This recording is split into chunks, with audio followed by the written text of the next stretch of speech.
False. Welcome back to the Law and Crime Network. What you just heard and saw was the 911 tape from the Bob Ward matter. We wanted to play for you in its entirety just so that you could hear exactly what was said during the 911 call. And I do actually want to give you a little bit of an update in the Donald Smith case as well. We have just heard word that a panel has been reached. A panel of 12 jurors and 4 alternates has been set. A jury makeup, the jury makeup, excuse me, is made up of 8 African American women, 1 Hispanic woman, 3 white women, and 4 white men. So we are looking forward to hearing opening statements on Monday in the Donald Smith case.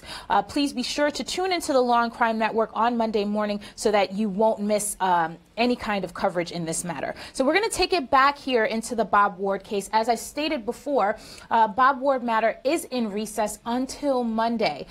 We do know that once it commences, I believe Caroline Polisi previously notified you that the judge stated that there would not be any time restrictions on closing arguments. So we're looking forward to seeing what happens on Monday in the Bob Ward case. Bringing it back to that, we do have Jessica Ramirez with us here today, and we're going to talk a little bit about this 911, the importance of the 911 tape. I know that it was kind of difficult to listen to from a defense perspective because he's literally saying, "I shot my wife." So what in essence, I guess, could be done from the defense perspective to kind of clean this up a little bit? I think just basically saying that he was in shock. I mean, he's not saying I accidentally shot my wife. It was a mistake, it was an accident. He's basically saying I shot my wife. Right. So I think the only defense is that he was in shock. He was under the influence still. There was alcohol. They were drinking. And I think that's really one of the only things that they can say in regards to that 911 call. Well, I think that's a great point that you made, because one of the things that I think was troubling that we heard that some of our other hosts here on the Law and Crime Network have discussed is the fact that the 911 operator asked Mr. Ward particularly, was this an accident or did you do this on purpose? Now, this is allowing me to think, yeah, you're leading him to answer this question, so of course you're going to hear, oh, it was an accident. So what do you think? Do you think that from a defense perspective you would want to keep that in, or would you want to take it out? I mean, I would want to keep it in and then just give it up to the jury and still say that, you know, the person was in shock, my client was in shock, they were drinking.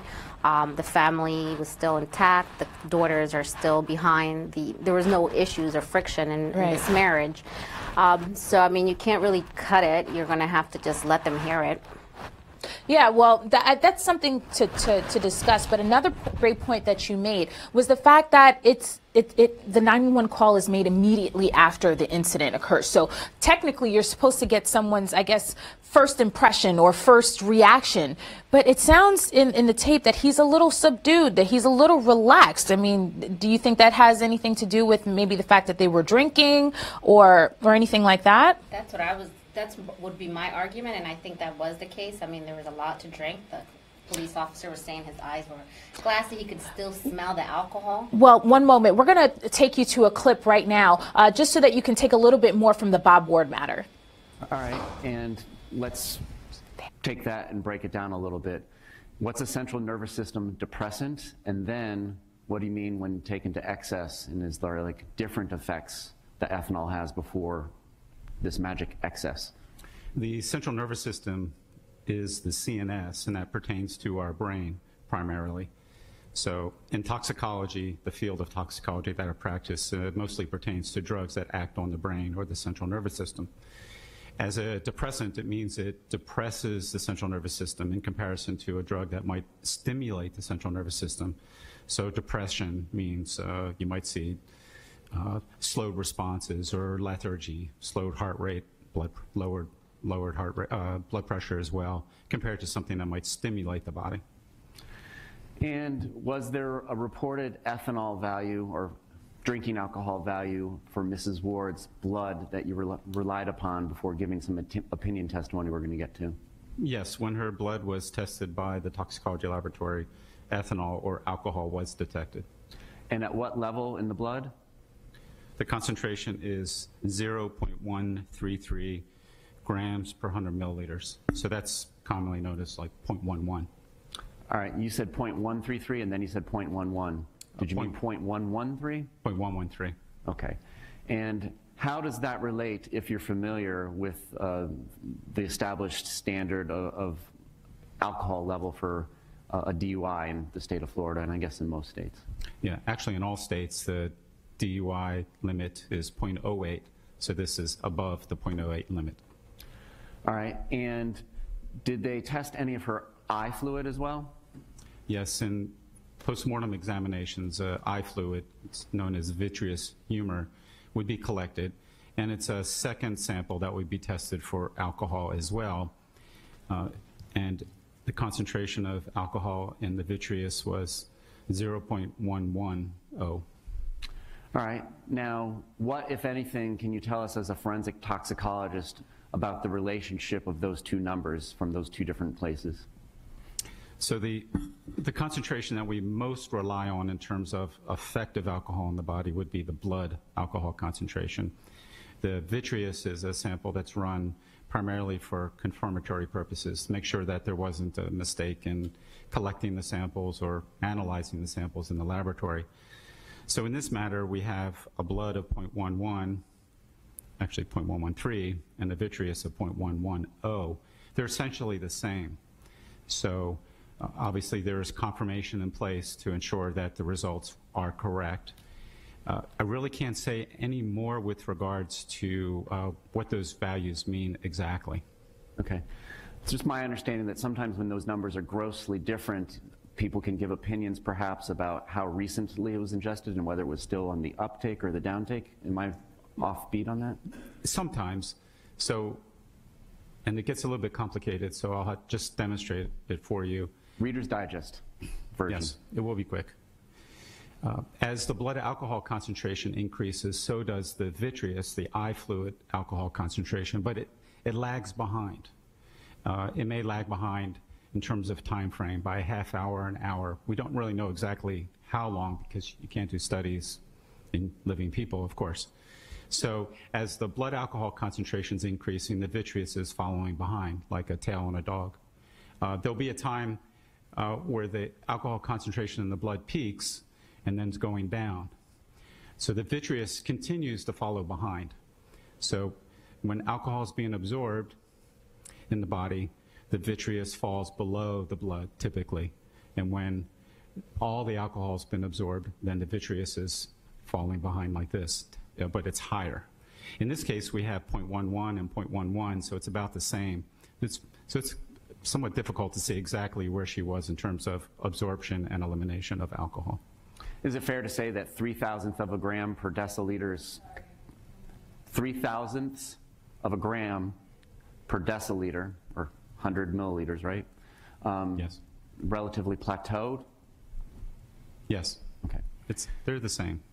Now, can a forensic toxicologist or a medical pathologist or anybody say, based on somebody's blood alcohol level alone, what particular behaviors or effects a particular person would be under from that alcohol? No, there's a continuum of effect in a person, and that continuum in each and every one of us is different. So the way that I react to alcohol will be different than the way that you react to alcohol. So while we can say that Ms. Ward's normal faculties were impaired by alcohol at the time of her death, we can't say exactly what and how those faculties were impaired. Were they impaired to only a small degree or moderate or significant degree? Can't really say. And can one, through continuous and repeated use of a substance like ethanol, build any sort of tolerance to the ethanol? Yes, and that's one reason, a physiologic or pharmacologic reason for why we can't tell you exactly what the effects were at that moment, unless, of course, they were recorded one way or another, because an individual will obtain tolerance to the substance. So in this case, if there was repeated ingestion of alcohol over a period of time, she may be tolerant or acclimated to the effects of the alcohol. Doesn't mean that her faculties are not impaired. So pharmacologically and behaviorally she is impaired, but maybe not as impaired as someone who has no tolerance. Okay. But regardless of the inability to say with any specificity what any particular person at any particular place and time would be feeling from the effects of ethanol, it is a central nervous system depressant. Yes. And does that affect one's gross motor skills and coordination? Yes, and that would include the ability to walk or even talk. And isn't that even like in the jury instructions for DUI, the normal faculties of talk, walk, make decisions, do ordinary daily things? Yes. How about fine motor skills, like things that require your hands? Those can also be affected at higher concentration of alcohol. Again, in this case, I can't say for sure, unless, of course, there was some sort of recording. Like in a DUI, we would have field sobriety exercises that might be recorded, so you could see and evaluate that. Of course, we don't have this in this matter. Okay. Welcome back to the Law&Crime Network. My name is Stephanie Elwills. I'll be your host for the remainder of the afternoon. And we just were watching a clip from the forensic toxicologist by the name of Bruce Goldberger, who was discussing the effects of the alcohol, if any, on Diane Ward. I do want to provide you with a brief little update on the Bob Ward matter before we get back to discussing this case with our guest, Jessica Ramirez. I just wanted to let you all know that the prosecution has 3 final witnesses that they plan to present on Monday, and they expect for the defense to begin their portion of their case on late on Monday, and then they're expected to end their case on Wednesday. So we do know that we stated previously that the judge was discussing the length of time that they were going to have for closing arguments. But as I stated, prosecution will begin on Monday with their 3 final witnesses. And so, Jessica, again, thank you so much for being with us. I know that we just watched the forensic toxicologist Bruce Goldberger.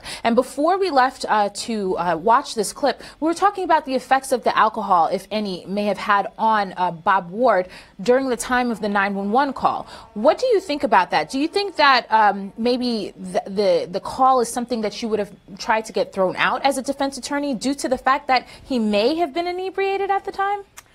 Well, because he never says that it was an accident, yeah, I would have tried. Okay. Because, you know, you have to try everything and anything when you're defending a client. So that does bother me. But at the same time, the operator does ask him, was it an accident? Right. Which he says yes. So, you know, I would weigh that, and, you know, whatever is going to be, and I would try to argue my best. But yes, it is an issue. He doesn't say it. He keeps saying over and over, I killed my wife, I shot my wife, that's a problem. Then you weigh that with, was it an accident? Yes, it was. And then the fact that he was drinking. Right. And, you know, as a former prosecutor myself, one of the things that I loved having actually was the 911 call, because it places the members of the jury and any individual there in the environment that took place immediately after the incident, or in this case, immediately after the death of Diane Ward here in this case. So, I guess what I really want to get back to in regards to this 911 tape is, do you think it's important? I think it's definitely important. I mean, he, again, once he's questioned, and it is a leading question, and he says that it's an accident, that does help. The fact that he's not crying, he's not overly emotional, that doesn't help. The fact that you hear that he is subdued, that does go into, yes, they were drinking, but there was toxicology reports, and there was wine on his shirt, and there was a police officer also saying that there smelled alcohol. But yeah, I think it is important.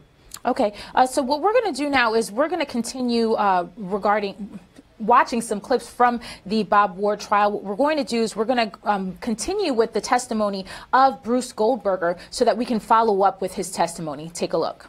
And balance? Yes, balance. Okay. Let's talk about a substance called Trazadone. Are you familiar with that particular substance? Yes. And what is that particular substance? Trazadone is an old-fashioned antidepressant medication. So 30, 40 years ago was used as an antidepressant. It's more commonly used today as a sedative or sleep aid. That's one of its side effects, is it makes you sleepy. It helps you sleep. And what particular class of drug is this drug? Well, technically it's an antidepressant, but it's also a sedative. All right. And how does an antidepressant work, like trazodone, that particular antidepressant? All antidepressants work in the central nervous system. Again, we're speaking to the brain. So it has an effect on neurotransmitter levels. So the trazodone drug, which is, as I said before, has been around for decades, was used as an antidepressant, but its side effect is to be sleepy. It has other side effects, particularly when too much is consumed. So it's fairly easy to overdose on trazodone. It's not a drug that's prescribed today to treat depression. There are better drugs and more safe drugs than trazodone. Is it still continued to be prescribed for what we call like not the intended manufactured use? For sleep, yes. Okay. And was there any trazodone found in the toxicology report for Mrs. Ward? Yes, there was. And at what level?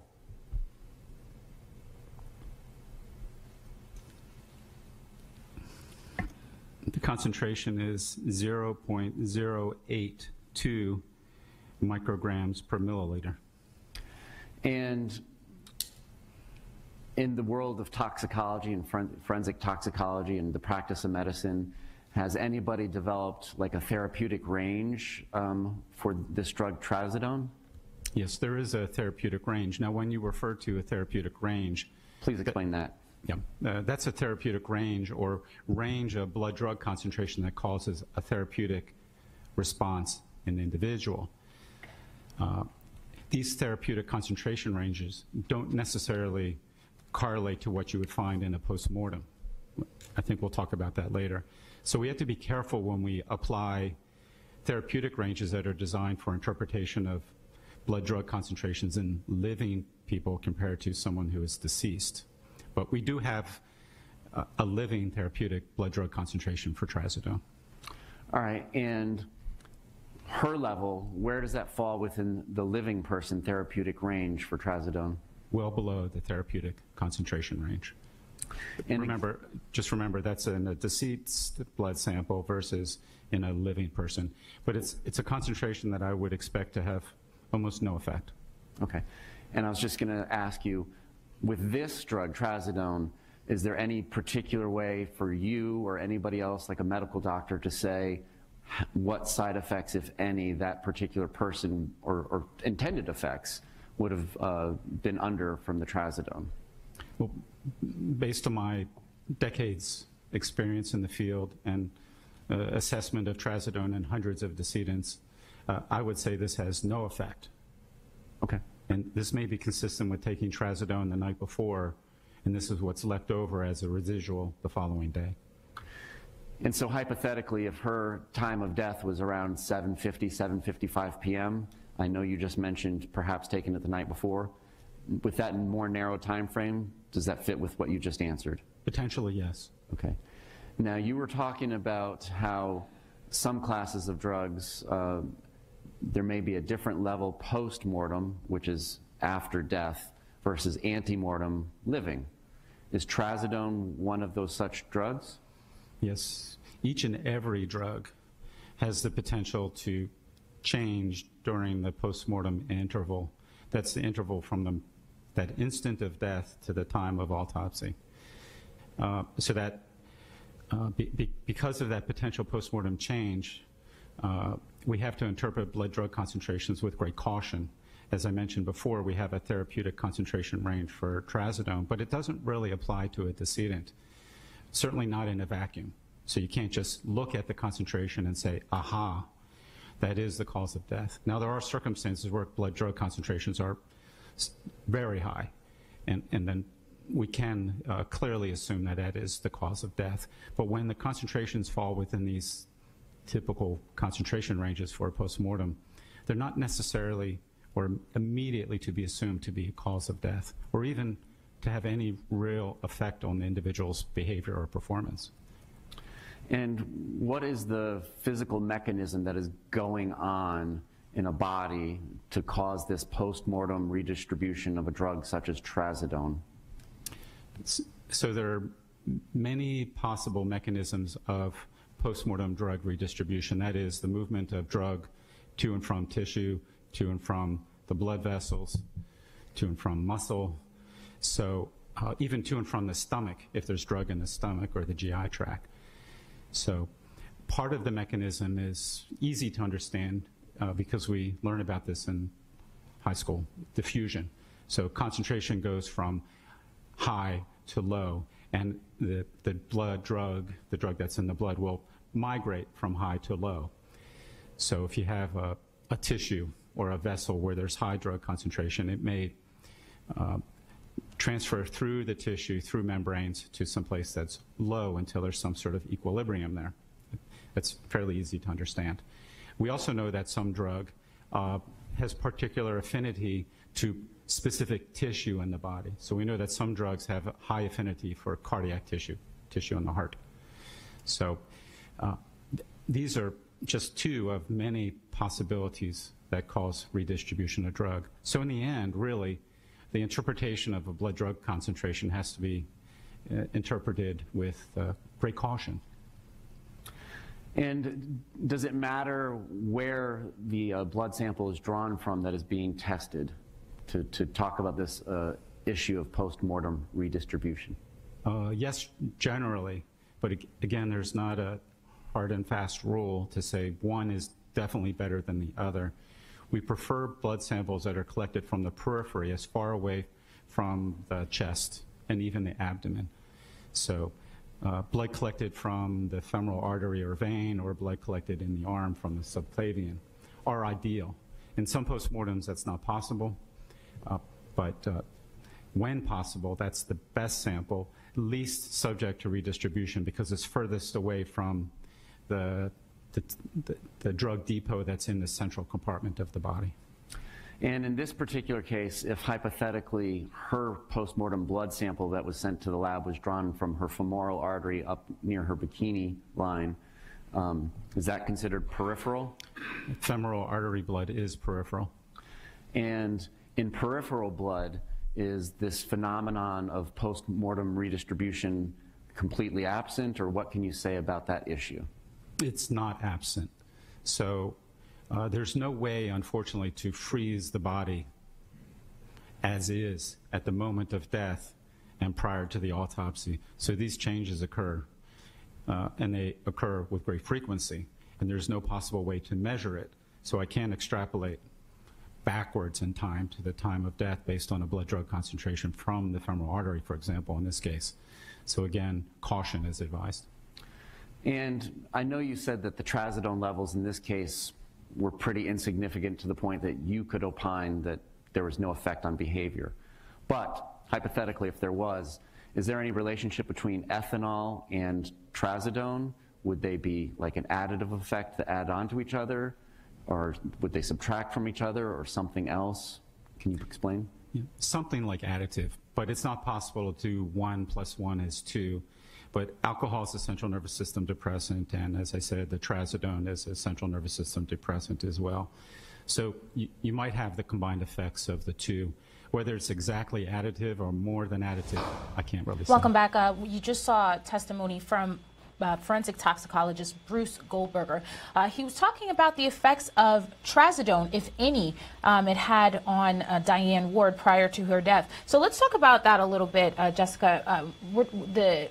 Mr. Goldberger in this case was talking about antidepressants, and in this case it was trazodone. He was stating that usually, as of right now, it's being used for as a sleep aid. And do you think that that may have this at all may help the defense in this case in regards to Diane Ward's, I guess, behavior prior to her death? I think so, because if you're mixing alcohol with any drug, I mean, could have so many effects. Right. And they are saying that, you know, he had to wrestle the gun from her.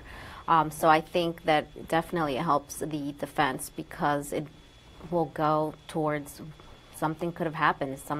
Once you mix, again, alcohol and some type of drug, that's a recipe for, you know, crazy action. Right. And we do know that her blood alcohol content was at 0.113. So it's generally pretty high. It's pretty high. It's very high. And so do you think that there could have been some kind of a tussle, as Bob Ward is saying? I mean, if she's so drunk and has this trazodone, even though very minimal, in her system? I think so, and it's, I mean, you know, it's reasonable doubt. So Right. any type of doubt, any type of small doubt, and it could have, yes. I mean, you're mixing alcohol with drugs, and there could have been a fight, and there could have been an argument, and she had the gun, as he's saying, and he had to take it from her. Right, so you're saying at this point the defense is going to try to poke holes and bring out some doubt wherever that they can, You correct? have to. I mean, that's what you have to do as a defense attorney, right? Not only do we have to make sure that the prosecution is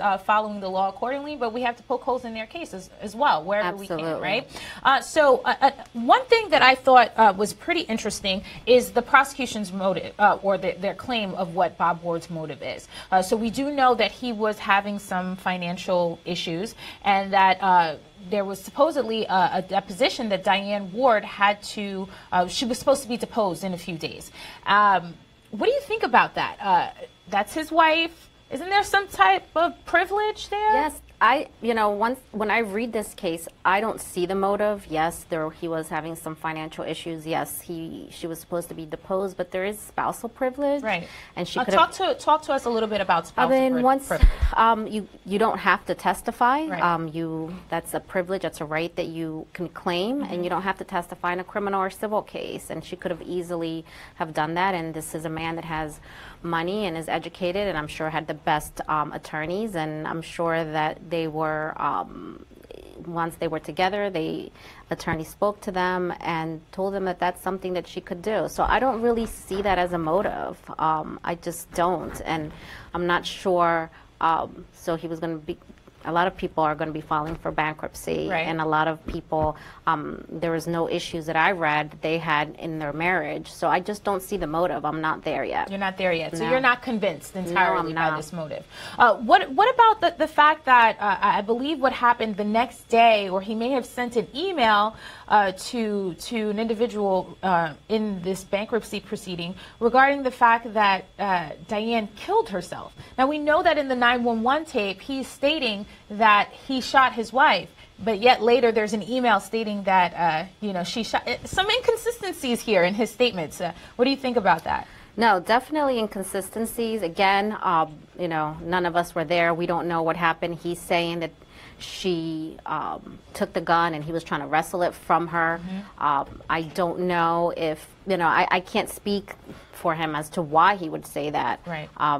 Yeah, we'll have to find out. That's definitely something that we'll have to find out. And I'm waiting to see exactly what the defense puts up in their case in chief, if any, what kind of a defense that they're claiming, because I don't see how you can claim that it was suicide, and we know that they're not doing that at this point.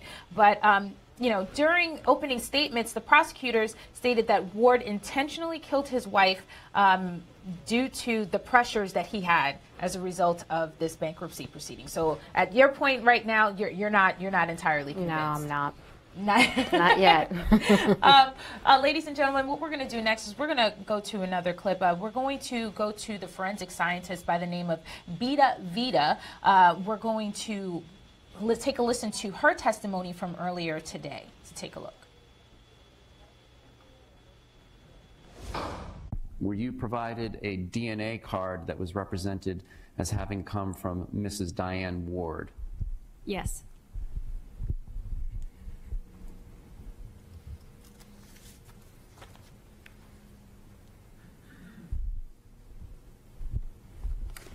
May I approach? You may.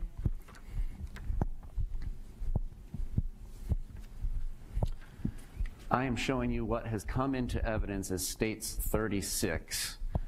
Can you tell me whether or not you're familiar with States 36? Yes, I am. And how are you familiar with it? It has my initials, and also there's some markings that I made that are under here. And so is it fair to say, and correct me if I'm wrong, when you receive that envelope, is it sealed with evidence tape from a law enforcement agency? Yes, if it's not sealed, it's returned to the agency, and if it accidentally gets through, when I get it, if it's unsealed, I'm not going to work it. And when you're done with it, do you put your own special evidence tape on it with your initials? Yes. And do you write on the envelope, as you were saying, FDLE case number as opposed to the law enforcement agency's case number? Yes. And do you all have some sort of system, either you, and by you all I mean you or law enforcement, for numbering things with K something and Q something? Yes. Can you explain, for example, on 36, I believe that's K4. What does the K mean in K4? The K means that it's from a known sample, and so anything that had a name attached to it where we know that it came from a specific person, it would be a K, and then everything from crime scenes or any evidence would be labeled as Q for question. All right. Now, from prior testimony, our understanding is there's a DNA card which might have a few drops of hopefully blood on it. Is that what you remember examining? Yes. So for known standards, we can either get something like from blood standard, or we can get buccal swabs, which are swabs from the inside cheek of a person, and that would also be considered a reference standard. Now, do you do any confirmatory testing as to whether or not this is blood before going to DNA analysis, or do you take their word in this instance that it's blood? Not in this case. We only test for those things on evidence. All right. So the answer is no, you didn't do any chemical testing to see if this was really blood. Correct. Well, take us through, how do you take a card with some blood drops on it and turn it into a DNA profile? So what would happen is I would open the packaging, and most known samples are worked at the end. So first we look at question samples, and then known samples I looked at the end. So in this case, I opened the envelope, I made my markings, I took notes of what I saw, and then a cutting is taken of the staining. Then that stain is put into a tube, and then we go through 4 different steps to get the DNA from the card. Step 1. Step 1 is, as I mentioned before, DNA is found in cells, so the first step is to get the DNA out of the cells. And we do that by adding heat and chemicals to the sample to release the DNA. Then the next step is finding out how much DNA is present on a sample. Some samples have a lot of DNA, for example, known samples, and some samples have less DNA. For example, touch samples occasionally have less DNA. So we need to know what kind of sample we're working with. The third step then is to make millions of copies of the DNA that we have. We focus in on certain areas and make copies of that area so we can look at really tiny amounts and actually get good DNA profiles from that. Can I stop you there for 1 second? Yes. Is that also known as amplification? Yes. All right. And so without going into the magic, if you know the magic, there's chemicals that will focus in on certain parts of our chromosomes and make copies of them? Yes. Okay. And is there anything special or unique about these parts of our chromosomes that you're trying to copy? And I'll tie that into a compound question of what is STR? So the type of testing we do at my current laboratory and that we did at FDLE is called Scr Dna Testing, STR. And it stands for short tandem repeats. And as the name implies, they are short segments of DNA that are next to each other on the DNA molecule. And everybody has these repeating units, but the number of times they repeat varies from one individual to another. So at the same location, I might have a repeating unit of 6, and somebody else might have a 7. So there's different segments. There are short and larger segments. Can I stop you there? Yes. All right. And so what's a base pair? And we'll get through this quick. When we're talking about DNA, what's a base pair? A base pair is part of what makes up a DNA molecule. All right. And without going into the names, are there base pairs of amino acids with A and G and C and T? Does that sound right? That's correct. So for example, a pattern might be AGA, AGA, AGA. Is that fair? Yes. All right. And just to quickly get through this, because there is, I believe in this case, a decimal point involved. Can these repeating patterns be long enough, say like if they're 10, the pattern's AG, AG, AG, AG, AG, can you have a decimal point like 31.2 of that short tandem repeat? Yes, so what happens is actually the short tandem repeats are normally made up of 4 of these units. So it would be A, C, G, T, for example. And when there is a decimal point, that means that there's not 4, but it's actually 3. Okay. Enough of that crazy stuff. Now, after the amplification process, what's step 4? Step 4 is to separate out the DNA by size. So we put the sample through an instrument, and the samples are separated, and then we use a software to help us visualize the DNA as peaks on a graph. And is there something about electricity and a gel thing? Can you tell us about that? Yes, so the instrument basically consists of a tube that is in two buffers, one's positive and one negative, and the DNA is injected into this instrument because DNA has a negative charge, so it goes through the instrument when a voltage is applied. Okay.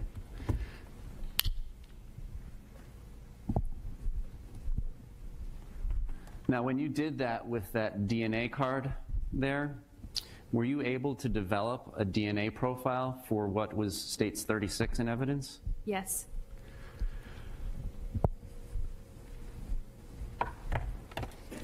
And this instrument that you use, how does it print out or represent values to human beings so that we can look at them? It looks like peaks in a graph, and then that's what I make my interpretations on. And then for the file, we also put a table together just to summarize what we saw on the graph.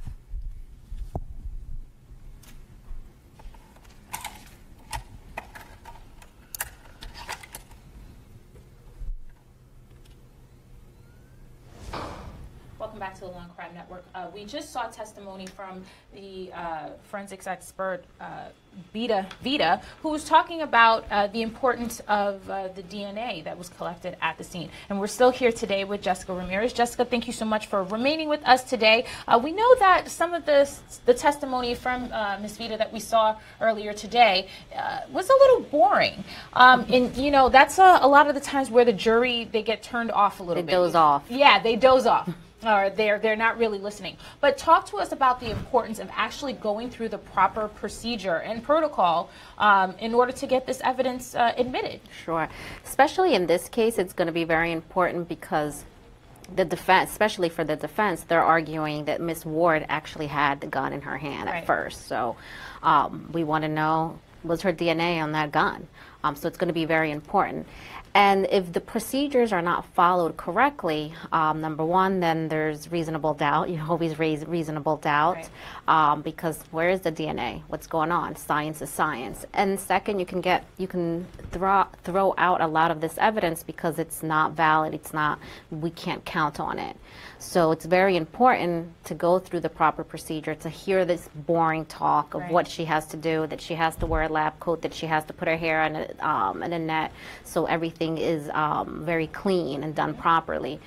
Because again, it could get thrown out. Right. And, you know, the funny part about this is that although this kind of testimony is boring, and a lot of the members of the jury do turn to get a little turned off by this testimony or doze off, it's really important because this is the testimony that a lot of the jury members would want to hear, because essentially, you know, we live in this CSI kind of an era where, you know, we see everything on TV, whether it's on Law and Order, we see it on CSI, where they're collecting all of this evidence. But yet, at the same time, maybe it's a little boring, but that's what's needed in order for the evidence to be presented. Am I correct? Absolutely. In your practice, or, you know, being in the courtroom, how important has it been to have this type of evidence, this crime scene investigation, this DNA analysis, or the DNA profile in your cases? How important? I mean, it's very important because you can't argue with science.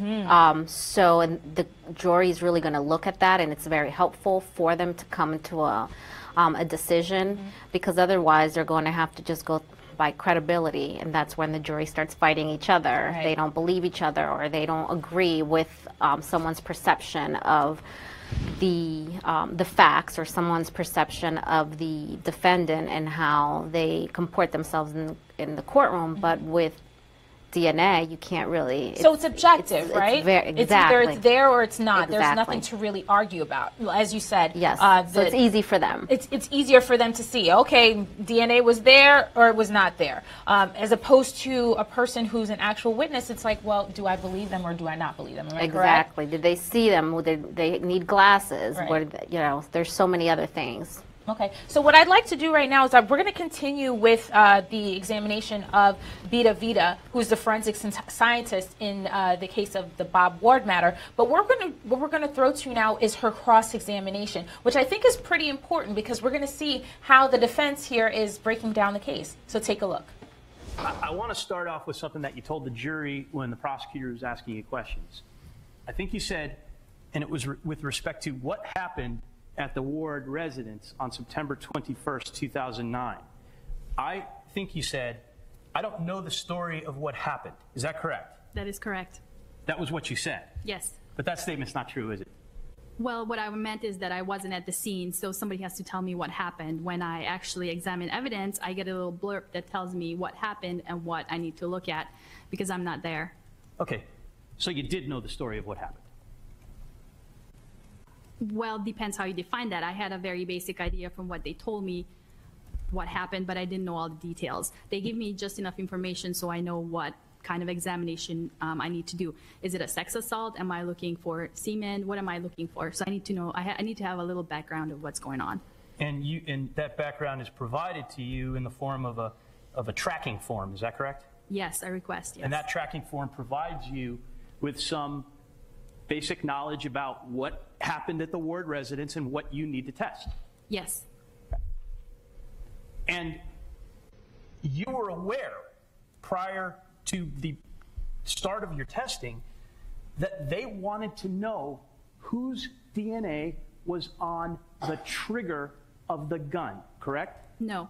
Okay. Do you remember being deposed in this case? I knew that they wanted to know. Do you remember being deposed in this case? Yes. Do you remember that was out in Las Vegas? Yes. And do you remember you were under oath? Yes.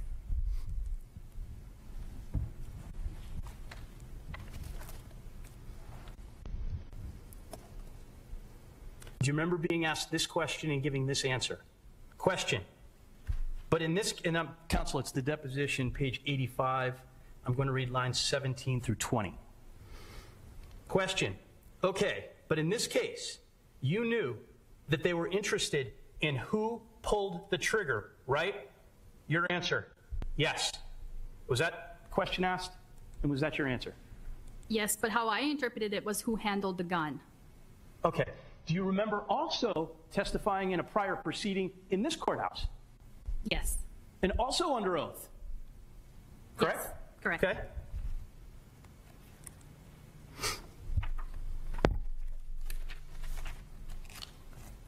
And now, counsel, I'm reading 1503, lines 9 through 11. Ms. Vita, do you remember being asked this question under oath? You knew they wanted you to determine who pulled the trigger, right? Answer, yes. And I can show it to you if you'd like. I don't remember saying that, but if that's what it says, then I'm sure that's May I what it says. approach, Judge? She said that she accepts that's what she said. You accept that that's what you said under oath, correct? Yes. Okay, and again, you said under oath that you were aware they wanted to know who pulled the trigger, correct? Correct. Okay. Now, there were 2 swabs collected on the trigger. Yes. And there were 2 swabs collected on the handle. On the grip, yes. Okay, we'll call it the grip. They were sent to you separately, correct? Correct. Separate packages. Yes.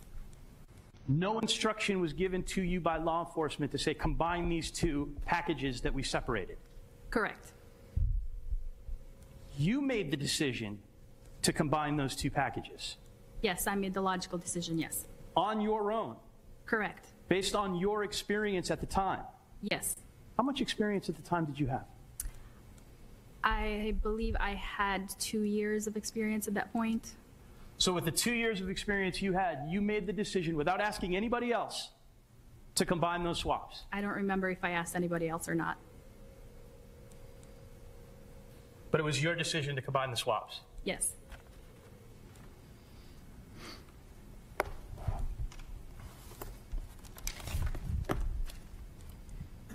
And now we can't tell whose DNA was on the trigger, can we? We can tell whose DNA was on the 2 combined items, not on the trigger by itself, no. Let me ask my question again. I understand what you're trying to advocate, but let me ask my question again.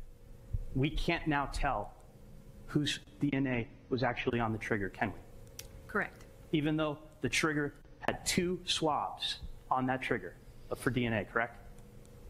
Yes. However, in my notes, I did not consume all of the evidence. Okay, but do we know, can you tell us right now whose DNA was on this? On my testing, no. Let me finish my question so she can type it down and can you tell this jury right now whose DNA is on the trigger? No.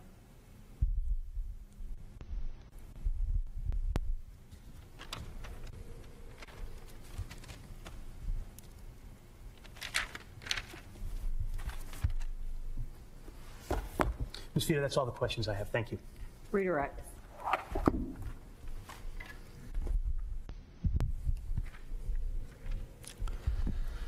You were questioned about the summary that you were given prior to being able to work on this case in October 2009, correct? Correct.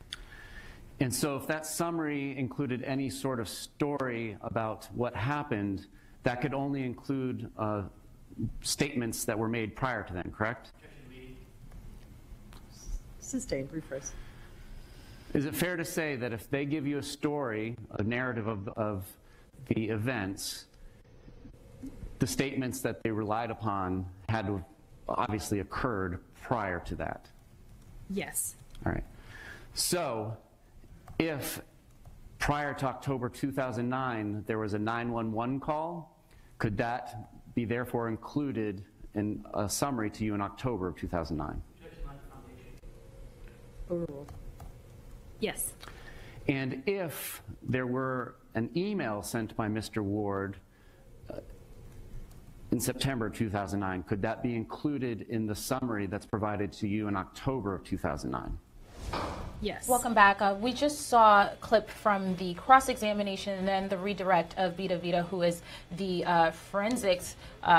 She analyzed some of the DNA in the Bob Ward matter. And Ms. Ramirez and I were talking about how important it is for us to actually talk about DNA or the crime scene investigation in general. And you brought up a great point, is the fact that the defense is going to use this to their advantage because it's one of the only things that we as defense attorneys have, right? So in this case, the defense is claiming that if the investigation had been done properly, that Bob Ward probably would have never been arrested.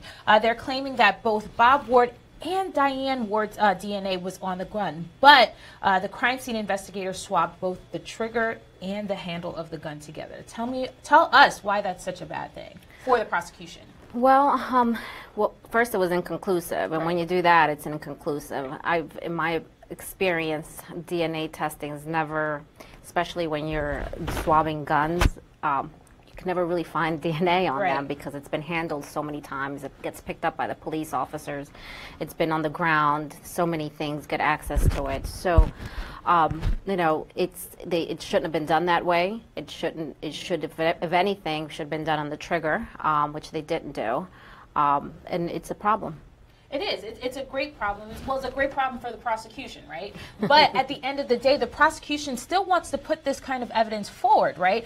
Generally, what happens is the prosecution will put this evidence forward so that the defense can't say that they were trying to hide anything, right? Because then if we do try to hide anything, or I don't want to say hide anything, but if we feel maybe the jury may not need to know that because it's not relevant, then the defense can come back around during their case in chief and state, well, the prosecution didn't tell you about this, did they? Am I correct? That's correct. And I think the state, first of all, the state has all the money in the world. They can put up a lot at their disposal, yes, right? They put up all, I like to say all the bodies. So they're going to put, a lot of it is, you know, it looks good to the jury that they have the DNA expert, that they have the gun expert, that they have the bullet expert, that they have all these experts, because it does really beef up their case, that, you know, they have a good case. Look at all these people that I'm going to bring to you. And as defense attorneys, we really don't have many witnesses that we can put up. Right. So, and they have to prove every element beyond a reasonable doubt. So they have to do that, whether, you know, they want to or not. So we know that in keeping with this subject, we know that even in their opening statements, the prosecution stated that, you know, obviously that his motive was that, you know, he intentionally killed his wife because of the pressures with his finances, but they're also stating that, yeah, there may have been some problems with the way that some of the evidence was collected. Do you think it was smart of them to put this out in the open? I think so, because the jury Juries are an interesting bunch. There's always a leader of the jury. They cry, they argue, and they're really going to talk about it, and they're going to probably look to that and say, listen, the state's not trying to hide anything. They really do look at all the facts and look at every single point. So I don't think it's a bad thing. I think that it makes them more human, and that, you know, yes, there was a problem, but still, it's not terrible. Right. It's not a terrible problem. It's not a terrible problem, and at least we're putting it forward so that you know, right? We're still here covering or talking about, excuse me, I should say, the Bob Ward matter. Just to give everyone a little bit of a brief background, I know everybody probably knows about this case a lot as it is, but Bob Ward was convicted in 2009 of the shooting death of his wife, Diane. And part of the motive that the prosecution is stating here is that he intentionally killed her because of the pressures from their business findings.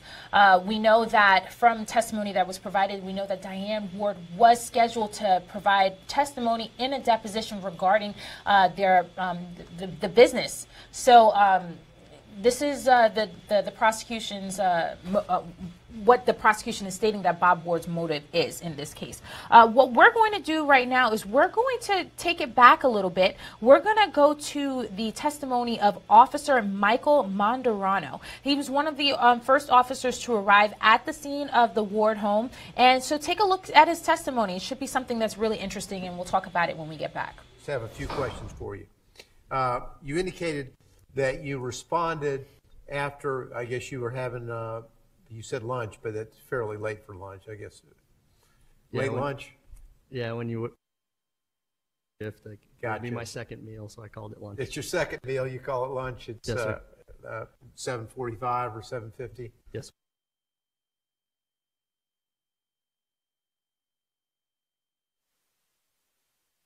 You're going down there because the guy had called it in other words, that Mr. Ward had called in and asked for the police to come to his home, correct? Yes. Okay. And so were there 2 cars or 3 cars, police cars, that went to the scene? There would have been 3. Okay. There were 3? Yes, sir. Okay. And so when you get there, Mr. Ward's out screaming, hey, guys, I'm over here. He's kind of waving you in, isn't he? Yes, he does get our attention. Okay. So you're trying to find out where the house is, either on GPS or whatever, but he's over kind of flagging you in and trying to get you to come to the house where he had called it in, right? Yes, sir. All right. Now, you indicated when you got out that, you know, your job and the job of the other deputies were to sort of secure, to make sure that there wasn't any kind of potential threat. So you take the precautions necessary and you all get out and do your job, right? Yes. Now, so more than one of you is kind of giving instructions to Mr. Ward at that time, correct? I believe me and Corey Legg were saying instructions at one point, yes. Oh, so 2 of you are giving instructions. You feel as though maybe you were giving either more instructions or the loudest instructions. Is that fair? Yes, sir. Okay. Now, you indicated that while these 2 instructions were coming on, that Mr. Ward, you may say lie down, he was sort of backing up a little bit or whatever seemed to be the instructions. He seemed to be a bit confused by it, correct? Can you repeat the question? Whatever instructions he was getting from you and Mr. Legg, he was a little bit, almost disoriented, non-responsive because he's getting 2 instructions from 2 different people, right? He was having a hard time following the instructions, yes. Right. Well, either your instructions or Mr. Legg's instructions, he's got 2 people coming at him telling him what to do, correct? Yes. Okay. But in any event, down he goes, and then you go over and then you handcuff him, correct? Yes, sir. Now, you were aware that this was called in by Mr. Ward regarding a death, correct? Or a shooting at the house where someone had, so were you aware of that? Yes, we were told by our dispatcher that there was a shooting. Okay. Now, so you indicated that he had kind of a smell a little bit of alcohol, right? Yes, sir. And maybe a little bit glassy in watery in his eyes? Yes. All right. Now, tell the jury what you did to test him for alcohol there? I'm sure you gave him a breathalyzer or did something to find out the level of alcohol that he may have had in him at that time. No, I didn't do anything to test his alcohol level. Did you have in your patrol car tests or breathalyzers where if you wanted to, you could have done that? No. So you did not have any breathalyzers in the car? No. All right. Do you know whether there was breathalyzers in the other two cars that were there? There wouldn't have been. They're assigned to DUI units. When he is down there, in order to preserve whatever evidence might be on his hands, did you bag his hands so that there might be a preservation of whatever might be on his hands? No. And do you know what I mean when I use the phrase bagging hands? I would assume putting plastic bags over somebody's hands. You sounded like you're asking me a question. My question is, do you know what it means when the phrase says to bag a hand or bag hands? That's never been a part of any type of policy we've been taught or any type of investigation that I've ever been a part of. Okay, so you've never been in a situation where there's an investigation of a shooting and the victim or someone else might have their hands bagged in order to make sure that whatever evidence is on the hands would be preserved? I've never seen that. Okay. What we do know is you didn't do that. Correct. Okay.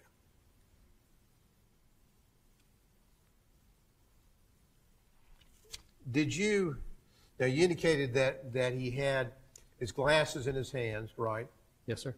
And you indicated that he had a phone, a BlackBerry phone, is that? I believe it was a BlackBerry, yes. Okay.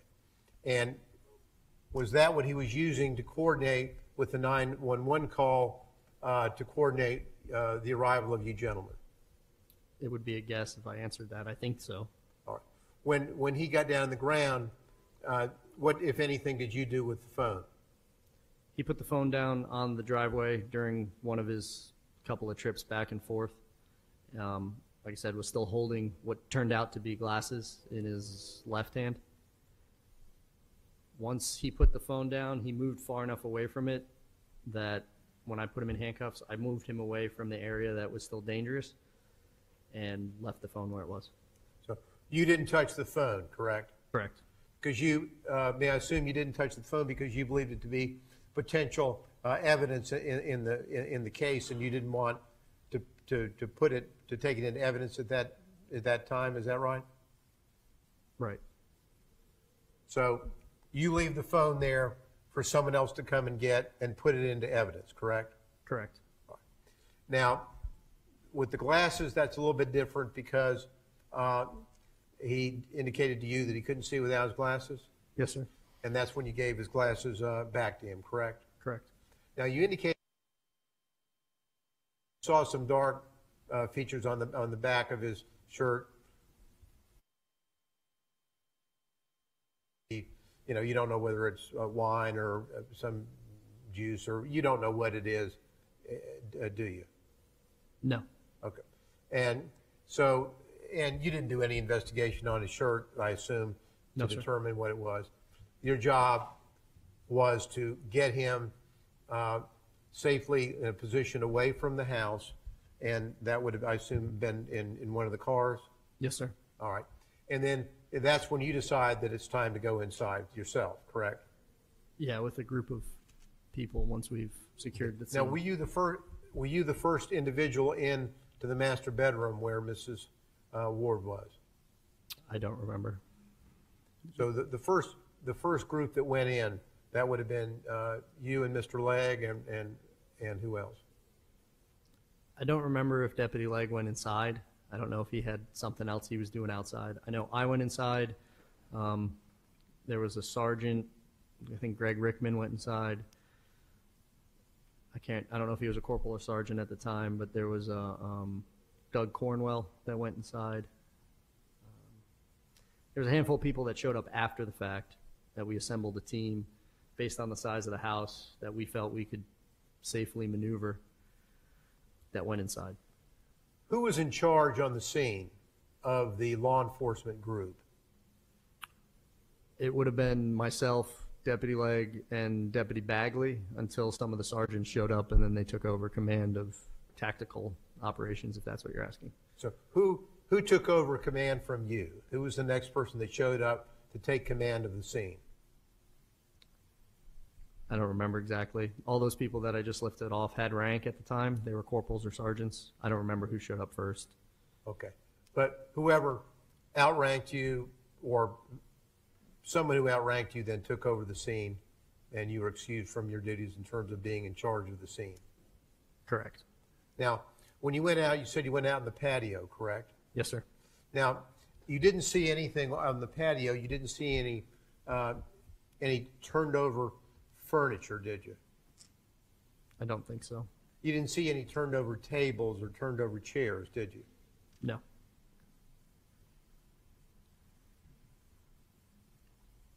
That's all I have, Your Honor. Redirect.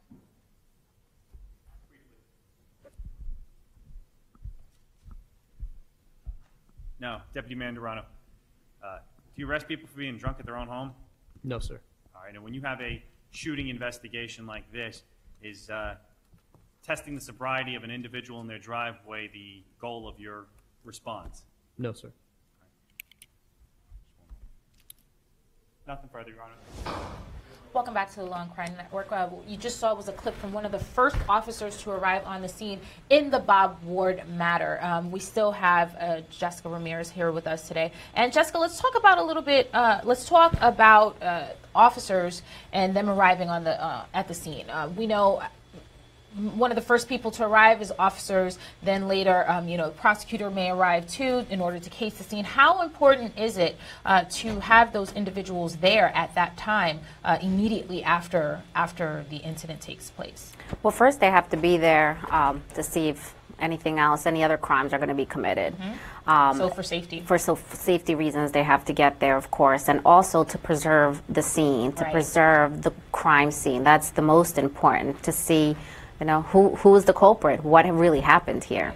And so what's the importance of preserving the scene? Because essentially what's going to happen is once the scene is preserved, then they'll be able to collect any kind of evidence, DNA evidence that may or may not be there, possibly not even only evidence that's there at the scene, but even the suspect, or in this case we know it's Bob Ward, who was actually there, even just making sure that everything that he has on is possibly the same thing that he had on at the time of the incident, right? Because correct. Then there can... He could take his clothes, wash them, wash the scene, wash any blood. They have to look to see if there was any detergent used. I mean, so much has to happen, and it's really about the preservance of the scene. Right, I have to agree with you there. So what we're going to do now is we're going to talk to you a little bit about the Donald Smith case. The Donald Smith case is expected to begin on Monday, and we know that this is a horrible situation where we know that on the night of June the 21st of 2013,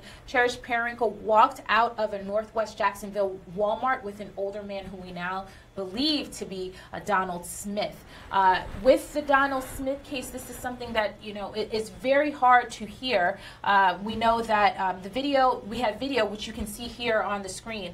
Video appears to show Smith walking outside of the store while holding Cherish in his hand at around 10:41 p.m. on the night of her disappearance. Unfortunately, her 8-year-old body was discovered only 12 hours later behind a church in the woods on the north side of town. And so this is something that is very hard. And as we know, as we've been looking at the jury selection, we know that it's been something that's relatively been very difficult, only because of the situation here that we have here in this case, right? It's an 8-year-old, the way that her body was found. Let's talk a little bit about, achieving or obtaining a jury here in this case. I'm really surprised that they got a jury so quickly. Me too. I have to say that I thought that was something that would have been relatively very difficult, because the fact that, one, this is a very high-profile case because it's, of course, dealing with a minor, and the second thing is that people's emotions really get involved in cases dealing with children, right? Absolutely. Even as a criminal defense attorney, this case bothers me. It makes me so sad. We were just talking about the 911 call. I mean, it really, my eyes were watery just listening to it. So I thought it was going to be very difficult because, you know, there's certain questionings that you ask the jurors, the potential jurors, and do you think you could be fair? Do you think that you could really, do you believe in the death penalty? Do you, and I thought it was going to take more than a week. I mean, how many days did it take to get this jury? I think it was just this week? Yeah, I think so, just this week. And we know the circuit judge, Mallory Cooper, wanted 80 minimum potential jurors before moving on to a round of questioning and disqualification. We know that it got started off to a rocky start in Duval County, Florida on Wednesday morning. And Smith there were some individuals who, prospective members of the jury, who were having problems, stating that maybe they could not provide a fair and impartial verdict. What do you think about that? Have you ever been in that kind of a situation? Yes, and that's why I really appreciate, as I was saying before, I really appreciate the jury system and our jurors. I think it's, you know, that's another land in itself, and they really do want to be fair, especially when they hear the judge and they hear the rules and procedures. They really want to be fair. So again, I was really surprised that especially so many women in this jury, that said, I'm willing to be impartial. Let's talk about that. The fact that there are a lot of women on this jury. What I think, let me see what we have. We have a jury of 12 jurors, a panel, excuse me, of 12 jurors. The jury is a makeup of 8 African-American women, 1 Hispanic woman, 3 white women, and 4 white men. I mean, that's something, I'm wondering if a lot of them are mothers, or a lot of them have younger siblings, because this is something it's going to be a very emotional case. Would you agree with me? Absolutely. And I'm sure that's a question that the defense attorneys asked. Are you parents? Right. And how old are your children? Do you have young children? So that's very interesting that so many women were chosen. Absolutely. I think that, you know, of course, you know, without trying to, you know, get a Batson challenge or anything like that, but the fact that we have that many women on this jury, I was trying to count it, and we have 8 African American women, we have 1 Hispanic, that's 9, and 3 white, so that's 12 that we have, and then we have 4 white men. So I'm wondering how many of the actual members of the 12 are in this actual jury panel. So I think that is quite interesting. But another thing, let's talk about the fact that a lot of the members of the prospective members of the jury who did not get chosen, they had some they had a lot of bad things to say. One of the things we know for a fact, one of the members of the prospective jury panel stated, "I think he should be killed. I wish it was done in prison. Someone should shank him and put him out of his misery." Another prospective jury member, when questioned, said that whether or not they would be able to be a fair sentence for Smith, this person replied, "I would only choose death." So I've heard it all before. I've heard horrible things. I've heard racist things. Right. I can't be a fair juror because I don't like such and such. So I wasn't surprised. And again, because the defense kept arguing, we want to change venue. We're not going to get a fair jury. I'm really surprised that they chose a jury so quickly. I have to agree with you. I know that Smith's defense team had long complained of being unable to receive a fair trial, in Duval County. And of course their concerns were because of the widespread media coverage of Cherish Periwinkle's abduction, rape, and murder. And so one of the things that I think is, I guess I should maybe go back to what you're saying, that you have to give them some kind of respect, and I'm talking about the prospective members of the jury, is the fact that they stated, look, I'm not going to be able to get on this jury panel and provide a fair and impartial verdict because my feelings are invested in this. I'm very emotional about it. I mean, think about the things that they said. I would only choose death. I wish that someone would shank him in prison. So at that point, they're saying, okay, look, you're going to have to choose somebody else because if you choose me, this is the way that it's going to go. And what do you think about that? Well, first, I appreciate the honesty because we need it. Again, they could have easily not said anything and got on the jury and went against my client or the defense client, Right. but they didn't do that. So I think, again, that's why I really respect jurors and the jury system. Right. And yeah, it's very interesting. It is. It's quite interesting. Before we show you a video of the Donald Smith case, what we're going to do is we're going to throw back to the Bob Ward case just a little bit, and I'm sorry to be a little bit confusing. I hate to jump back and forth. But what we're going to do is we're going to throw back to the Bob Ward case, and we're going to allow you to take a look at some testimony from the bankruptcy lawyer. So take a look at that. Thank you. Good morning, sir. Can you tell us your first and last name and then spell your last name? Certainly. My name is Roy Kapur, K-O-B-E-R-T. What do you do for a living? I am a commercial bankruptcy lawyer here in Orlando. How long have you practiced law in that area? This is my 30th year. I'm board certified in business bankruptcy law. In 2009, did you get retained to represent the trustee of a Chapter 7 liquidation bankruptcy involving Land Resource LLC and about 36 subsidiaries? Yes. And was the trustee of that bankruptcy a fellow named Lee Meininger? Yes.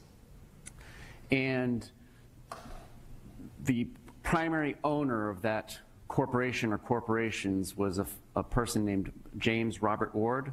Correct. Do you see James Robert Ward in the courtroom today? I do.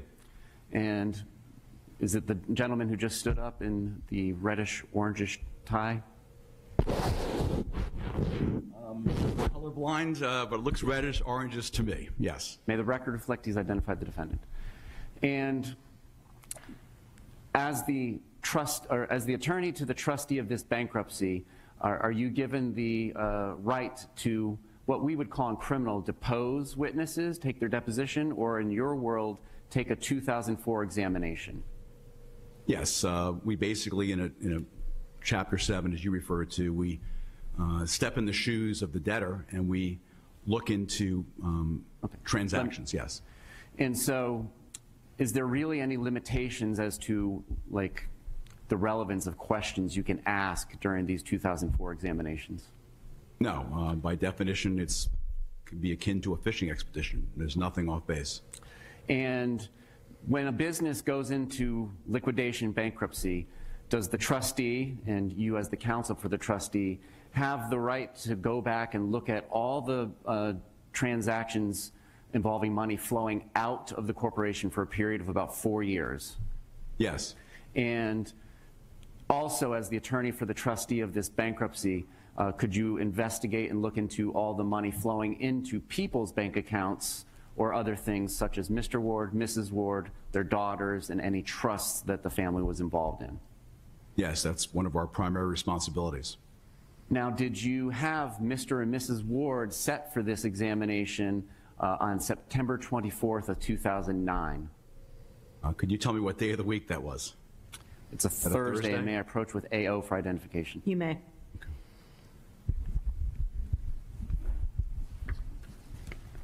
Can I get my glasses? Yes, sir.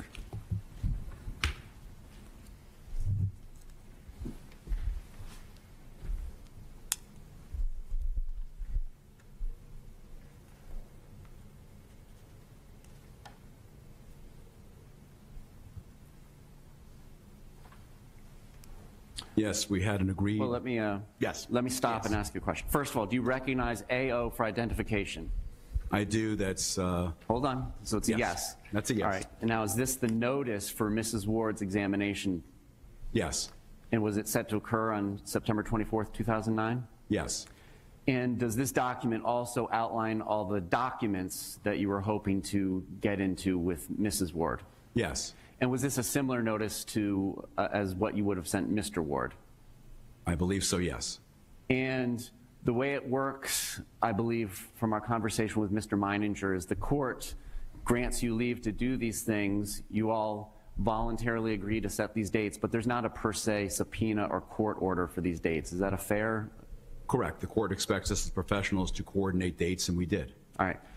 Now, on September 18th, the Friday before this examination was set to go down, did you have an after-hours phone conversation with Mr. Ward, Mrs. Ward, his attorney, Elizabeth Green, her attorney, David Landis, and yourself?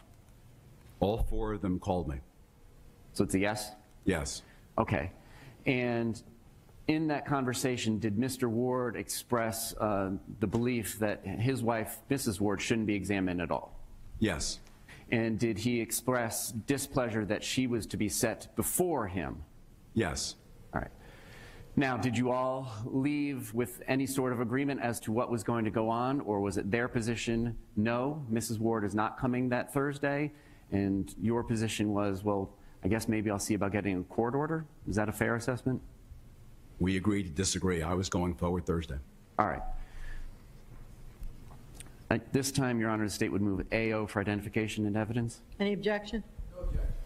All right, this will be received without objection as State's Exhibit number 17.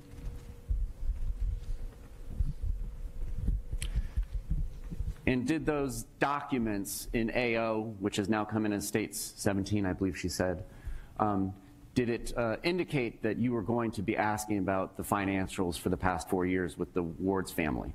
Clearly, yes. Okay. Now, was one of the creditors to these corporations a company named Bond Safeguard Insurance Company? They were the largest creditor. Okay. Now, had they, separate and apart from the bankruptcy that you were representing Mr. Meininger as the trustee as, did they separately file a suit against Mr. and Mrs. Ward on about September 1st of 2009? Yes. And obviously, as the attorney for the trustee of the bankruptcy, at some point you told them, listen, get in line with the rest of everybody else, right? Right. We want to pay the creditors pro rata. We understand their frustration, but it needs to be one centralized process. All right. But as of September 21st, 2009, that lawsuit that they had filed, Bond Safeguard Company against the Wards, was still pending. You hadn't done that process yet. Is that fair? Yes. All right. Now, may I approach the witness with AK for identification? You may. It's actually 7 in evidence as well. All right, thanks. Now, could you read this? And I understand it was addressed primarily to Mr. Meininger, but do you recognize your email address as one of the people that this email was addressed to? Yes, mine appears as the first email address. And do you recognize the contents of this email with the subject line and the contents of the email? Was that something that was sent to you as well in the early morning hours of September 21st and into the early morning hours of the 22nd? Yes, it was addressed to me, and it's dated September 22nd at 1:33 in the morning. All right. And so you received a copy of that email yourself? It was addressed to me, yes. No other questions of this witness? Cross. Yes, sir.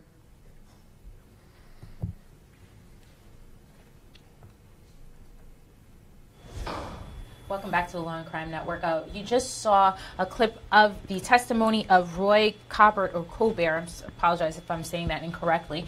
And we know that he was the bankruptcy attorney. On Thursday, he provided some testimony, and the prosecution, questioned him, and he testified that Bob Ward expressed some displeasure at the fact that Diane Ward would have had to answer questions involving their company. And so this goes back to the prosecution's motive as to the pressures of the finances and the business, and whether or not Bob Ward had a motive for killing his wife because of her testimony that was going to take place during the deposition. So, we talked about that a little bit, but what we're going to do now is, because this Donald Smith case will be commencing, on Monday, we would like to show you a clip of what you're in for. This is really a horrible case. This is something that would be very hard for some of our viewers to watch and as a matter of fact, listen to. This is the incident in which Cherish Periwinkle, an 8-year-old,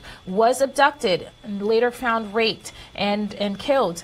And as a result of that, Donald Smith was the individual, or who is the suspect here, and he has been charged in relation to her death. So take a look at this clip. 61-year-old Donald Smith has been charged with kidnapping, rape, and murder of 8-year-old Cherish Periwinkle. Smith lured the girl by offering to buy her a dress at Walmart and then allegedly abducted her an hour later. Periwinkle's body was found the following day lying in a marsh with Smith's DNA all over the body. If convicted, prosecutors are seeking the death penalty for Smith. Watch the trial live at lawandcrime.com.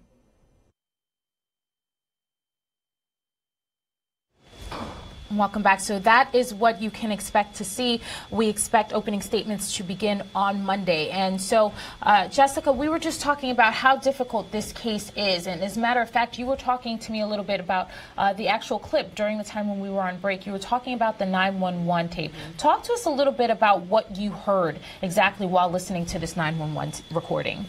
It was a very long 911 recording. And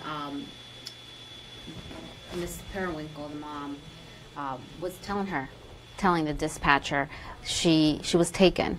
I think that he's going to rape her. Hopefully he won't kill her. Right.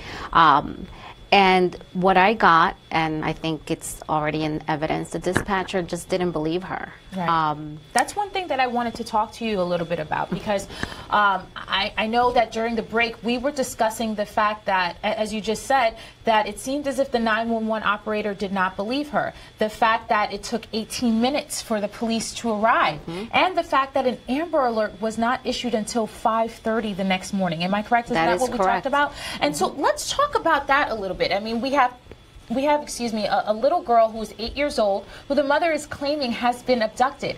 And I know one of the things that we talked about was the fact that they may not have believed her because she may have been from the wrong side of town, let's say. What do you think about that? Let's talk about that. Yes, I mean, you know, I think about this case since it's happened, and it really makes me sad. Here we have this woman on the phone, and she's pretty much telling her everything. Right. I shouldn't have believed him. Right. He was showing my daughter these heels that were too for an adult. Right. Why was I so stupid? And I think that he's raped her. I think that he's taken her. Hopefully he won't kill her.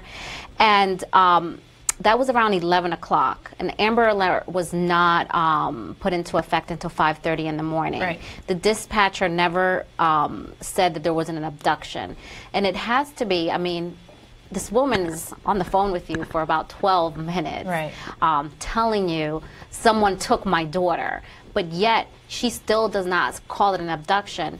And I mean, what was she thinking? To me, I think she's thinking, well, here's this woman from the wrong side of the tracks. Right. What the hell was she doing? Why would she let a man, why would she allow a man to take them to the Walmart? Why would she let a man take the daughter to get something to eat? I think her own prejudices came in. Right, so let's talk about that. Now, as a 911 operator, though, you took the words out of my mouth that perhaps maybe her own prejudices may have taken effect into how she considered or how she reported this incident. Now, as a 911 operator, you're supposed to remain objective, right? And we talked about this in the Bob Ward case, the fact that it may have been a leading question as to whether or not this was an accident or did he do it intentionally. And so now we have this case where a 911 operator, again, is at the center of this case because she may not have believed Mrs. Periwinkle in this case. And the fact that an abduction was not, she didn't report it as an abduction, and the fact that an Amber Alert wasn't issued until 5:30 the next morning. Do you think that there could be any civil liability as a result of this? I think so. I mean, the woman was suspended. Like I mentioned before, she wasn't fired. Right. Nobody ever loses their job in these situations, which is really sad. But she was definitely suspended. So absolutely, she has a great case for civil liability against the city. And also the police officers, when they got there 18 minutes later, right, they didn't believe her either. They could have easily said, listen, I think we have an abduction here. Right. And they didn't do that. And another thing, while she's pouring her heart out really to the dispatcher, telling her everything, I mean, she really, we met at the dollar store. I think he felt a little weird. I should have listened to my own intuition. Right. She's telling her all of this. And the dispatcher, well, do you see the van outside? She's telling you he took my daughter. Right. I can't find her. Again, it just goes to her own prejudices and whatever she was thinking about, whether, you know, this woman has gotten really beat up by the public. How dare she? She was stupid to go along with this man. But, you know, nobody knows poverty. She had 3 little girls. She was having a hard time paying for their stuff at the dollar store. This man looked at his prey, really, and he took advantage and of took the situation. advantage. Yeah, it's total pedophile, right? That's exactly what they do. Total psychopath. And we do know that Donald Smith, in this case, had prior issues with the law. We know that he was released from prison 3 weeks before Cherish's murder. In 2009, as a matter of fact, he was arrested on felony charges for trying to get access to a child by posing as a Department of Children and Families employee. So, you know, hindsight is 20/20, and I'm sure, you know, this poor woman, Miss Periwinkle, excuse me, you know, I'm sure she's probably beating herself over and over and over again. But as you said, you know, she's just kind of a product of her environment. She was trying to take care of her 3 children, and she is being beaten up in the public eye. And we can only imagine how much, you know, self-scrutiny that she has, you know. But let's, what do you expect? Do you expect there to be any kind of a defense in this case? I don't know what his defense is. I mean, it's on camera. That's one. Right. You know, the mom had a conversation with him. The mom can place him. This is the man. I spoke to him. I went to a car with him. We went to Walmart together. We shopped around. So it's not, you know, it wasn't me. It was him. Right. He's the man that's in the courtroom. So I don't know. I think, again, this is going to be save my life. Don't put me to death, which again is silly because he's not going to have a good time in prison. Really, that should be his only hope, that he gets put to death. Right. So essentially, in this case, it's more so of a. There's not really a defense here, but we're going to play out this trial so that we can present some mitigating factors. If we do proceed forward to the death penalty phase, then we'll present some mitigating factors. So. I think that in my experience, also, when you get, I'm sure his plea offer or the offer was so. When I say ridiculous, I mean it's well deserved. Right. But once, and this has happened to me in cases when the offer is 30 years. Just take it to trial. I mean, they're offering 30 years. Right? Might as well. So that does happen a lot. I've always said I've found that I come across 2 people that want to take it to trial. People that really didn't do it, or people that are psychopaths. Right. And then the third, that, you know what, the offer is so big. Let's just roll the dice. So maybe, you know, they're offering me 30. Maybe I'll get 28. Well, I mean, then, like you said, that you roll the dice here in this case, and this is something that the jury, that we know already, you know, prospective members of the jury had issues with it. So we're hoping that members of this jury can render a fair and impartial verdict. But at the same time, do you think that there could be any mitigating factors here in this case? No. And, you know, as a defense attorney, and I'm always looking to reasonable doubt, there is none in this case. I mean, this is disgusting. It's horrible. It's horrific. And we have video. We have the mom. Right. We have, you know, this man that was waiting for them outside, that saw that she was having a hard time to pay for things at the dollar store. So no, I don't see any mitigating factors at all. Just to recap, we are discussing the Donald Smith case, which is expected to begin on Monday. Openings are expected to begin on Monday. We have a jury panel, which includes a makeup of 8 African-American women, 1 Hispanic woman, 3 white women, and 4 white men. We have 12 jurors and then 4 alternates. So you can please tune into the Law and Crime Network on Monday, where you can obtain some exclusive trial coverage of the Donald Smith case in this matter. So this case is something that I guess it will remain to be seen what will actually happen, and whether or not it's going to be what we think it is, that they're just going to have you know, play out the defense and then just try to save his life at the end. We're going to throw back to talking about the Bob Ward case. We do know that in the Bob Ward matter, trial is in recess, and they will begin again on Monday with 3 additional witnesses from the prosecution. And so we will take you to a clip right now in the Bob Ward matter, and then we'll talk about it when we get back. What do you do for a living? I'm currently a registered nurse. Back in 2009, what were you doing for a living in September? I was a medical legal investigator for the medical examiner's office. And is the medical examiner's office a law enforcement agency? No. Can you tell us more about what it is? It is a office that investigates the cause and manner of death for people who pass away in Orange and Osceola County. And either in the late evening hours of September 21st of 2009 or the early morning hours of September 22nd, 2009, were you called out to a scene of a dead body out in Islesworth? I was. Do you recall about what time that happened? I believe it was around between 3 and 4 in the morning. And you recall about when you arrived? I can't say the exact time. I know that it was approximately a half hour after I received the initial notification. Okay.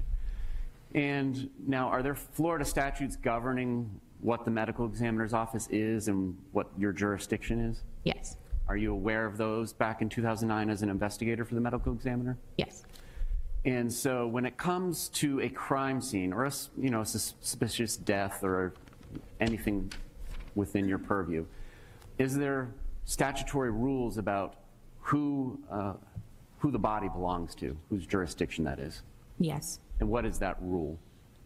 The indication is that if the medical examiner has accepted jurisdiction to investigate a death, that the body, as you say, is then their jurisdiction, so nothing should be done to manipulate that body until someone representing the medical examiner is present on scene and has documented the body and obtained permission for anything to happen. Now, do you make that call as the investigator, or does somebody else?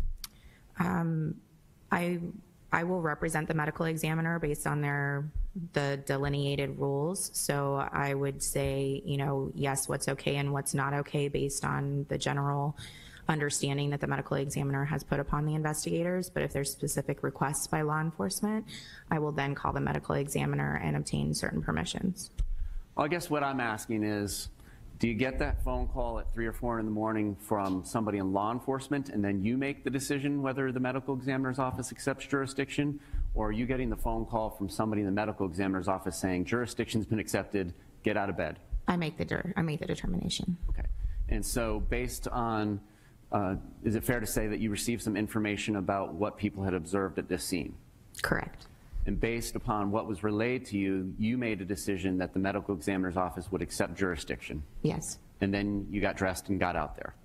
No, I was currently dressed in the capacity of medical examiner. We are essentially on call during that time, so. Okay. All right, so you get out there, and what do you do first? The first thing I do is, before entering the scene, is I obtain permission from law enforcement as to where I can enter, what's okay for me to walk, where it is okay for me to walk, that kind of thing. After being briefed on that, what did you do? I started taking photographs. All right.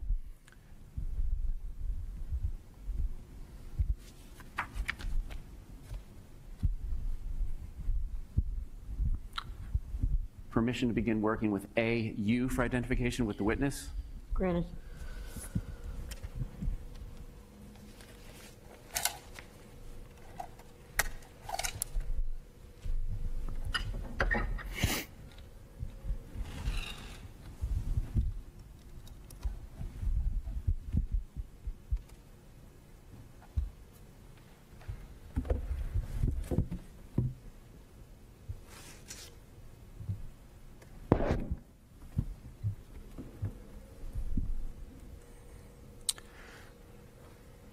All right, do you have a screen up in front of you with a series of digital images in a directory? I do. All right, so we're looking at AU for identification. I'm going to look at first image number 1 in this directory. Are you familiar with this? Yes. And what is this? It's a card that delineates the case number that's been assigned to this case, as well as the date that the picture is being taken and the name of the person as we understand it at that moment. And was your understanding at that moment Wood instead of Ward? Correct. Okay. And I'm going to show you a few more images here. Image 8, opportunity to see that? Yes. Image 38, Yes. image 51, Yes. image 53, Yes. image 62, Yes. image 67. Yes. All right. So for those images that I showed you, and do the file names also reflect the medical examiner case number? I can't see them, I'm and sorry, I don't I took recall. it away. That was very mean. Let me do it.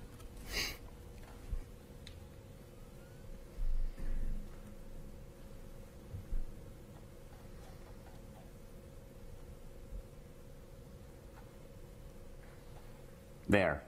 I believe so. I can show you your first card again. Thank you, if you want to. Yes. All right, and were all those images that you had an opportunity to look at, does that fair and accurately depict what you saw as you went through the scene and documented it? Correct.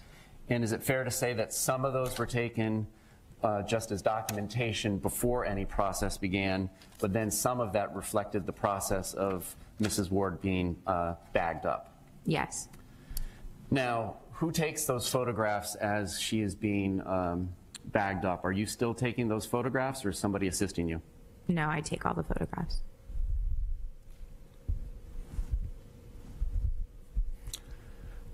All right, so after doing your preliminary documentation photographs, what is your next step? The next step would be to discuss with law enforcement on scene the circumstances that they understand happened to where the person had passed away. After obtaining those circumstances, I will take more detailed photographs of the person who's passed and anything that pertains to the cause and potential manner of death. Okay. And is it fair to say that the photographs that we went through in no way reflect all of the photographs that you took? Correct. All right. Now, once you're done with your specific, more specific documentation of Mrs. Ward, is that when you begin to package? Yes. What is the first step in packaging? The first step is to just do a visual overview of the person who's passed away and ensure that there's nothing that potentially would be affected by us moving her in any way. So if there's anything that might fall off or you know, if there's something laying on them, we might remove a blanket, for example. And then after we've examined her in this particular instance, we would then start to package her hands and feet to ensure that anything that was present there would not be disrupted in the moving of her into a body bag. Now, in taking these photographs of Mrs. Ward, do you manipulate her body in any way to take photographs?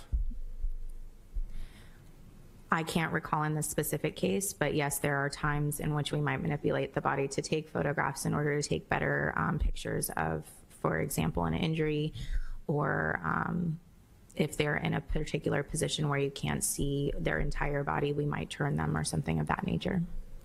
All right. Now, did you do any GSR testing on Mrs. Ward's hands? That doesn't fall under my scope of practice. And what do you mean that doesn't fall under your scope of practice? It's not my responsibility as a medical examiner to do GSR. All right. So what is your understanding of when that gets done on a deceased person based on protocol? My understanding is that that usually gets done, if not on scene specifically requested by law enforcement, then it would be at the medical examiner's office. Now, if law enforcement specifically requested that on scene, would you be the authority to decide that, or the medical examiner? No, sir, we would call the medical examiner to obtain permission. Right. And was there any blood on Mrs. Ward's hands when you documented her? I don't recall. I would have to look at photographs.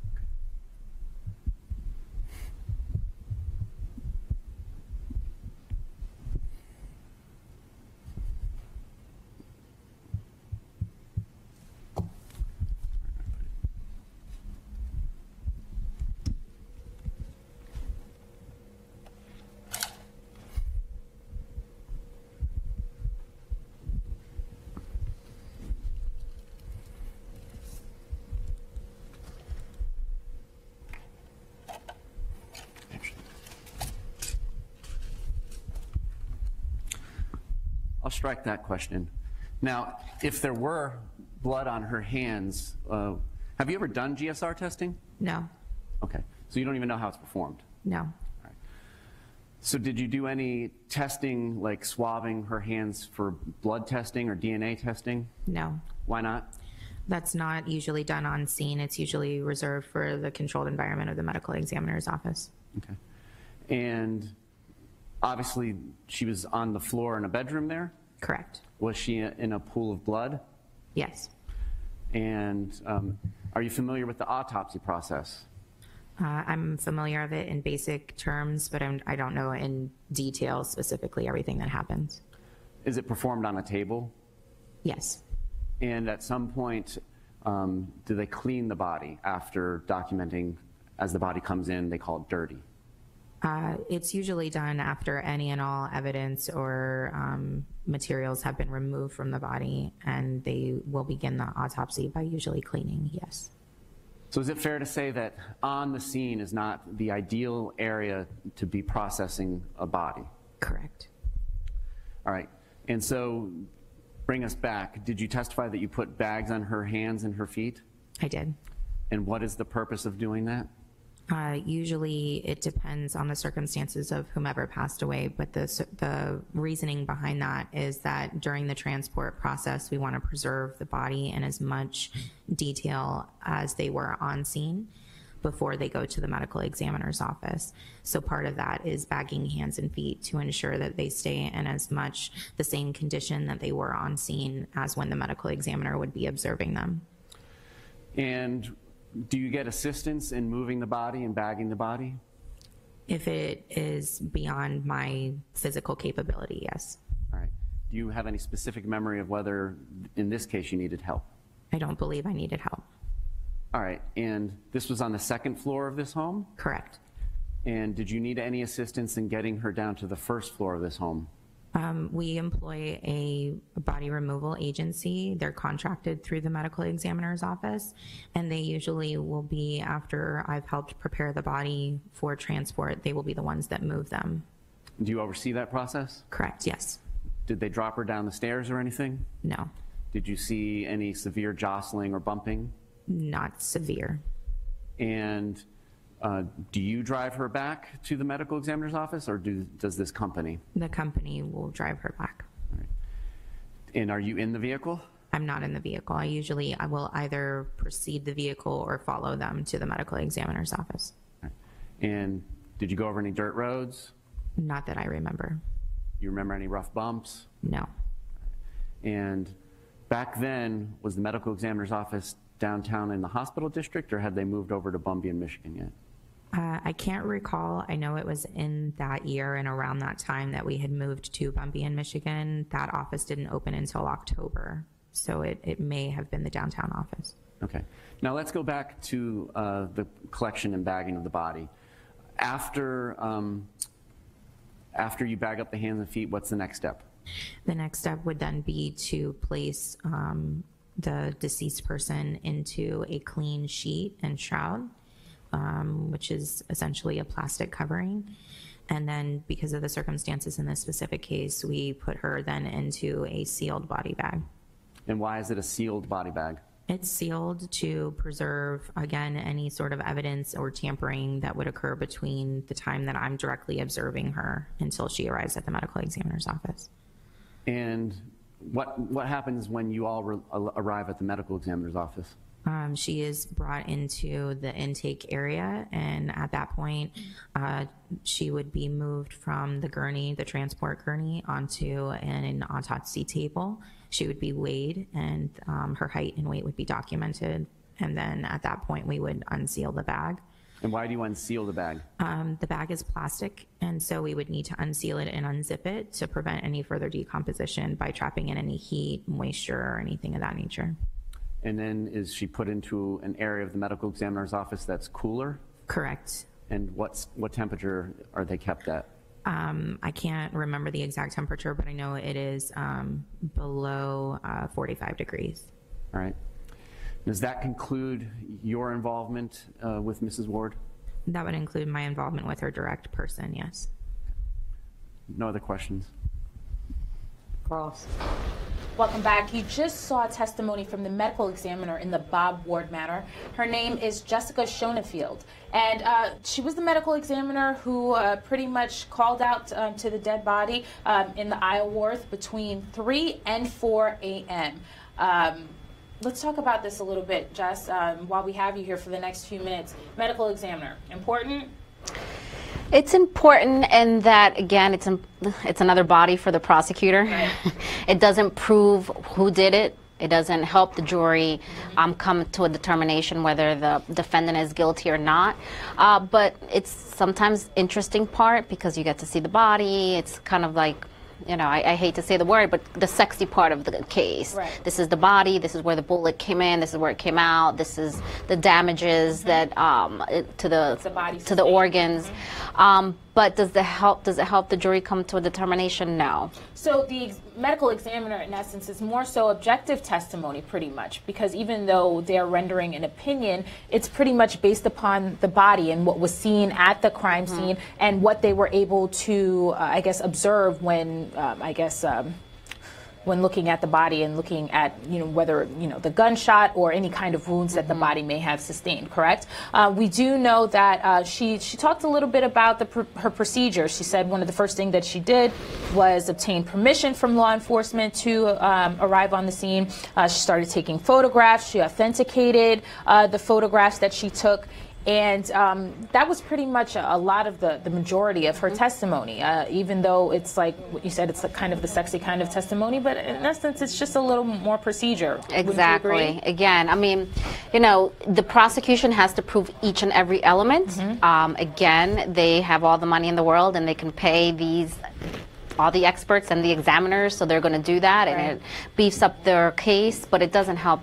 It doesn't help the jury determine what really happened or who did it, more importantly. Right. It's just more so of an explanation of the body. This is the way the body is. This is my objective findings. This is the opinion that I rendered at, you know, what time the body or the individual may have died. Those kind of things, right? Exactly. Okay. What we'll do next is we are going to continue with testimony from the Bob Ward case. What we're going to do is, or what we're going to show you is some testimony from the autopsy technician by the name of Kelly Wood. So please take a look at that testimony and we'll be back in just a moment.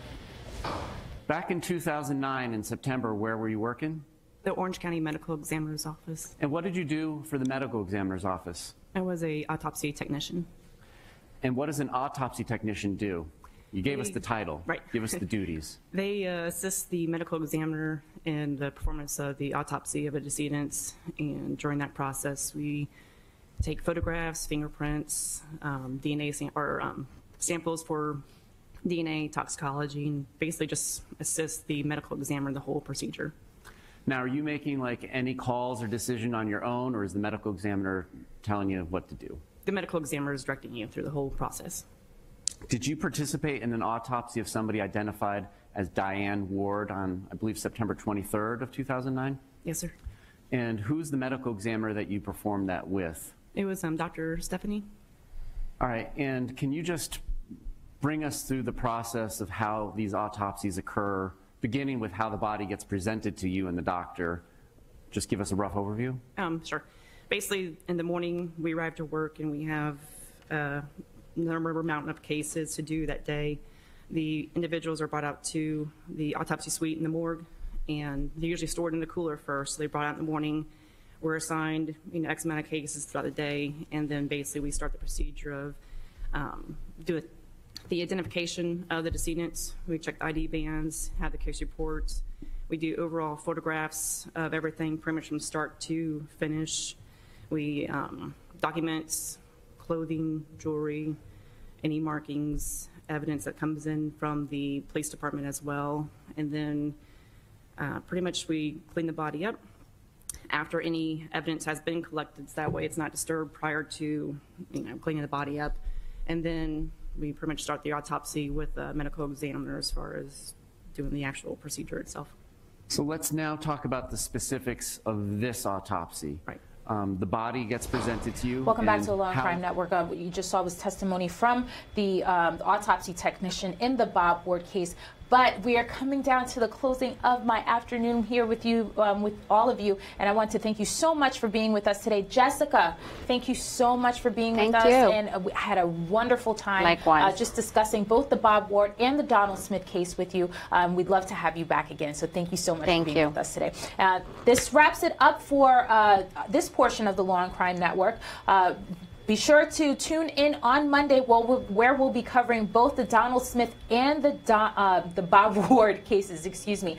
They're scheduled to begin again on Monday. Bob Ward will begin with the 3 witnesses from the prosecution, and in the Donald Smith case, the prosecution is expected to begin with their opening statements. So we hope that you'll stick around. It will be a great day on Monday, and we look forward to seeing you again.